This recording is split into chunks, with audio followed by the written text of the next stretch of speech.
देश के अध्यापकों के ऊपर एक निर्णय दिया गया कि जिसमें सभी अध्यापकों को जो है वो टेट यानी कि टीचर एलिजिबिलिटी टेस्ट करना अनिवार्य कर दिया गया है। हालांकि यह निर्णय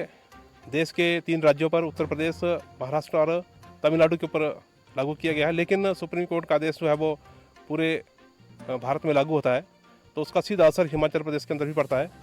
और इसमें लगभग 40,000 अध्यापक इस दायरे में कवर हो रहे हैं, जिससे कि सभी अध्यापक आशंकित है और भय के वातावरण में जी रहे हैं। क्योंकि एक तो टेट का जो पास परसेंटेज है बहुत ही कम है। हालांकि जो बच्चे जो है वो नए नए बी.एड करके आते हैं, मिनिमम क्वालिफिकेशन पास करके आते हैं, तो टेट की परसेंटेज लगभग 10% के आसपास रहती है, उससे भी भयभीत है। दूसरा, 1992 में एक अध्यापक नियुक्त हुआ है, उसकी क्वालिफिकेशन उस वक्त कुछ और थी और आज टेट के लिए उसकी क्वालिफिकेशन कुछ और होती है, तो उसमें भी बहुत सारा अंतर है कि वो टेट के लिए एलिजिबल है या नहीं है। कुछ अध्यापक अभी भी टेट के लिए एलिजिबल नहीं है, तो सरकार को इस पर तुरंत फैसला लेना चाहिए और अध्यापकों पर गाइडलाइन जारी करनी चाहिए। सबसे पहले तो सरकार को रिव्यू पिटीशन फाइल करना चाहिए उच्च न्यायालय के अंदर,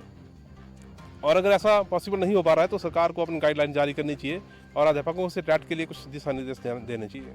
गाइडलाइन जारी नहीं हुई है और हमारी तरफ से, हमारी एसोसिएशन की तरफ से शीघ्र ही जितने भी हमारे सांसद हैं उनके माध्यम से प्रधानमंत्री जी को और शिक्षा मंत्री जी को हम ज्ञापन सौंपेंगे।